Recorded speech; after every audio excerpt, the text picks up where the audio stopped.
Hello Smarties, ये senses का दूसरा पार्ट है। पहले पार्ट में हम पार्टिसिपल जीरंड इन्फिनिटिव पढ़ चुके हैं, नॉमिनेटिव के उसी। अब हम पढ़ने जा रहे हैं कि जीरंड या नाउन के पूर्व। जीरंड मैंने बताया है, gerund V plus I N G से बनता है ना। जीरंड का मतलब नॉन फाइनाइट वाले हैं, जिसमें 3 शामिल हैं, पार्टिसिपल और जीरंड इन्फिनिटिव। इसमें नाउन से पूर्व या प्रीपोजिशन का प्रयोग करके हम करेंगे। जैसे कोई एक वाक्य ले लेते हैं,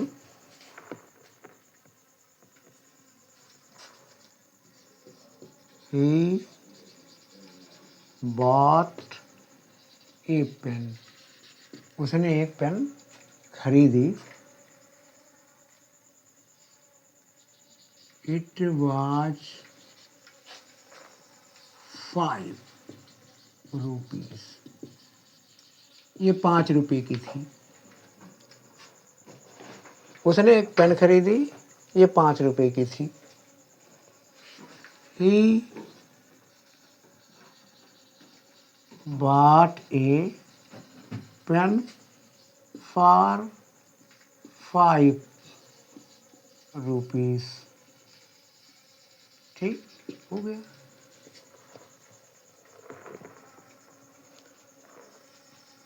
He gave me advice, उसने मुझे सलाह दी। He also helped, he also helped me। सलाह देने के बजाय उसने मुझे सलाह दी। He also helped me, उसने मेरी मदद भी की।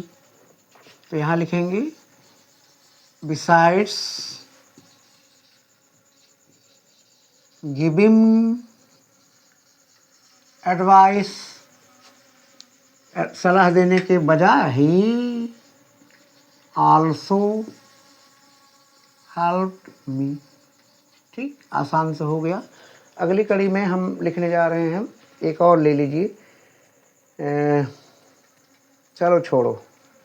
माई brother is ill, he has a high fever. My brother is ill, he has a fever, है ना। मेरा भाई बीमार है, उसको बुखार है। My brother is ill, he has with off from fever. My brother is ill from fever. ठीक, ये कर लीजिए। अगला बताते हैं। ये प्यारे बच्चों आसान है, बार बार जब आप करेंगे तो आएगा। जितना इलस्ट्रेशन लेके आप करेंगे इसको, सेंसेस उतना शार्प होता जाएगा। जीरंड वाला हो गया। अगली स्टेप में phrase in opposition, phrase in opposition.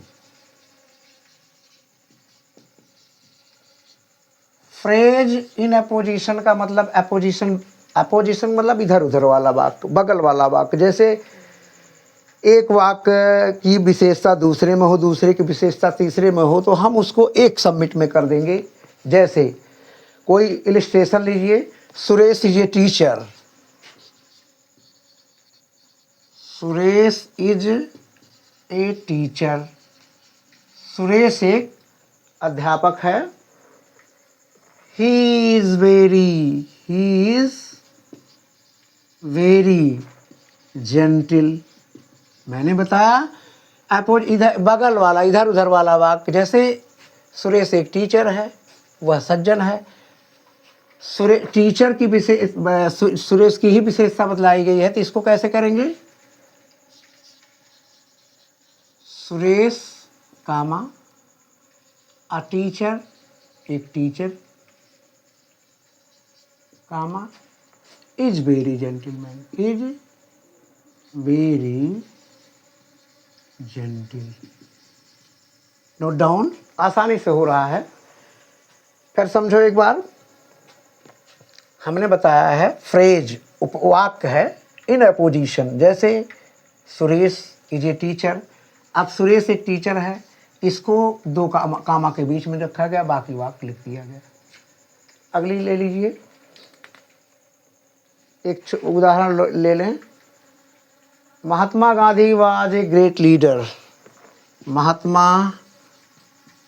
Mahatma Gandhi was a great leader,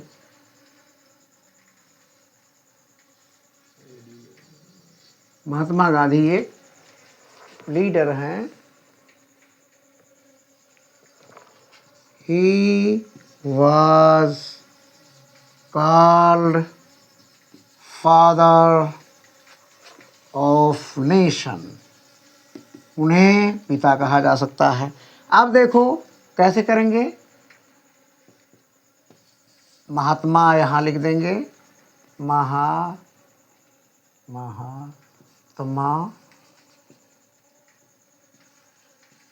Gandhi. विशेषता किसकी बताई है, great leader. A great leader was called nation, comma was called father of nation. कोई दिक्कत नहीं है, जब दो वाक्य दिए रहेंगे, एक वाक्य की विशेषता दूसरे में बतलाई जाएगी, तो पहले वाक्य को लिखने के बाद उसके बाद कामा लगाएंगे, फिर दूसरे की बात लिखने के बाद सारे वाक्य को ऐसे लिख देंगे। यही है आपका केस इन अपोजिशन की बात कही गई। अगला है एडवर्बियल फ्रेज या एडवर्ब, नोट डाउन करो। एडवर्बियल फ्रेज,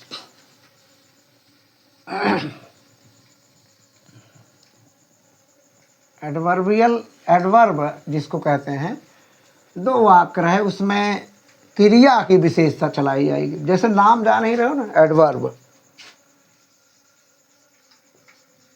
एडवर्ब क्या है, एडवर्ब के द्वारा, एडवर्ब का मतलब क्या है, एडवर्ब का मतलब होता है दो वाक्य रहेंगे जिसमें वर्ब की विशेषता बतलाई जाएगी। प्यारे बच्चों, जैसे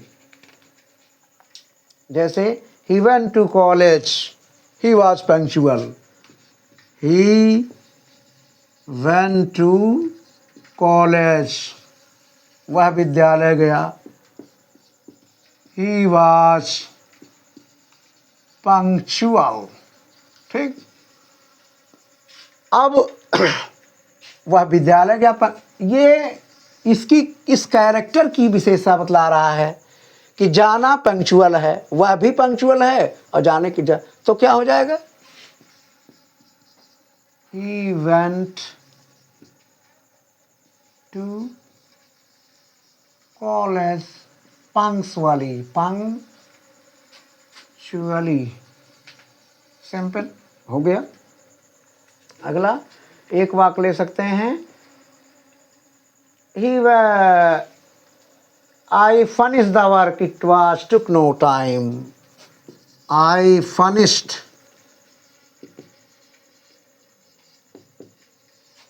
the work,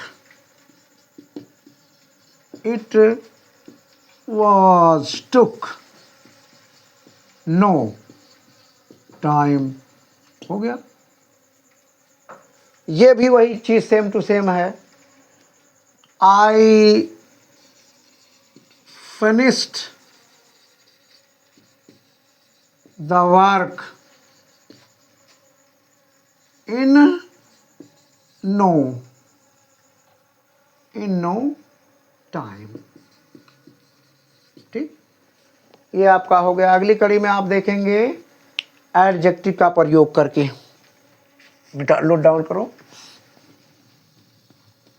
आज ठीक है ना प्यारे बच्चों, बड़ा है लेकिन कोई लंदी नहीं है, जब बार बार आप रिवाइज करेंगे तो आ जाएगा। गए थे स्कूल में पढ़ने, चले गए बाहर चढ़ने यानी घूमने। तो इस तरह से आप करेंगे तो जीवन में नहीं आएगा, बार बार करेंगे तो ऑटोमेटिक आ जाएगा। अगला है एडजेक्टिव। एडजेक्टिव, एडजेक्टिव का मतलब जैसे विशेषता होता है। A boy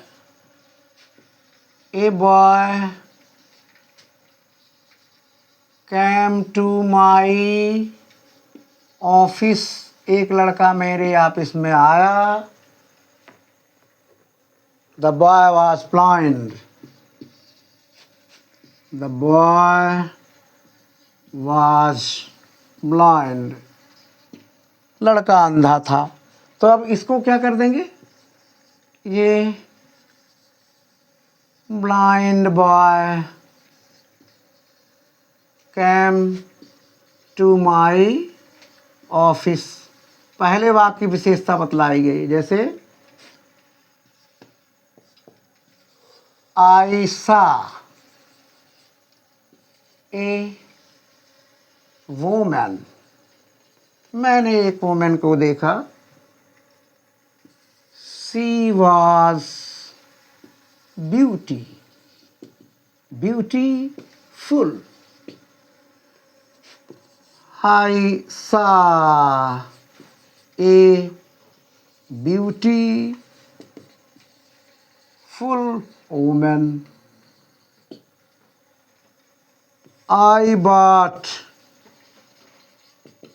a camera. मैंने एक कैमरा खरीदा। It was cheap. कैमरा सस्ता था। I bought a cheap।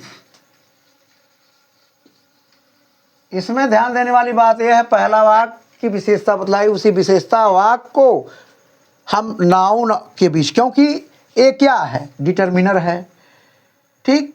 Chief क्या है, एडजेक्टिव है, कैमरा है। ये सब्जेक्ट है, ये ऑब्जेक्ट है। इसमें ये निर्णायक है और एक एडजेक्टिव है और एक हेडवर्ड है। ये वाला हो गया, इसको नोट डाउन करो। आगे एक सिंपल सी चीज़ है,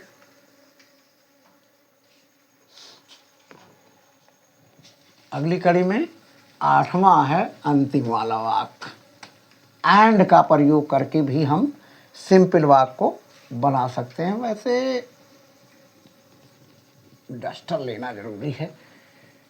Always forgetting is not reward. He is the कारण of sin is the humanity.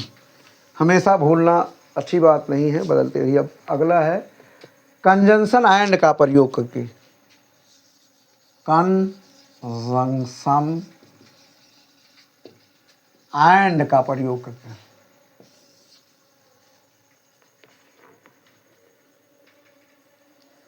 I want to buy a pen. I want to buy a pen. I want to buy a pen. मैं एक pen खरीदना चाहता हूँ। I want to buy a pencil also. I want to buy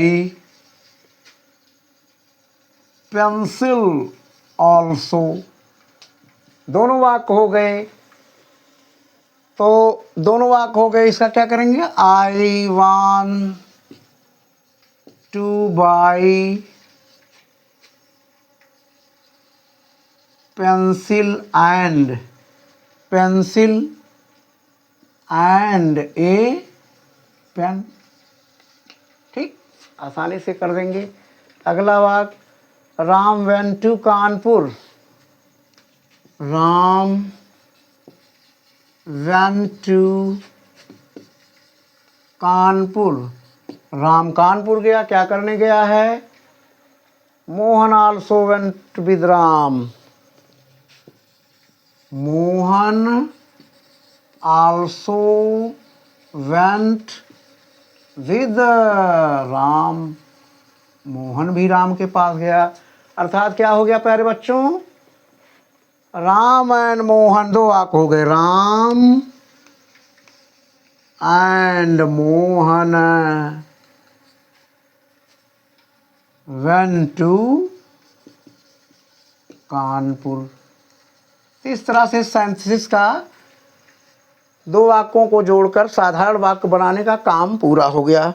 प्यारे बच्चों, miracles happens daily, you may be and I, but we have not patience in the life because we always searching abuse any person, but you cannot see himself.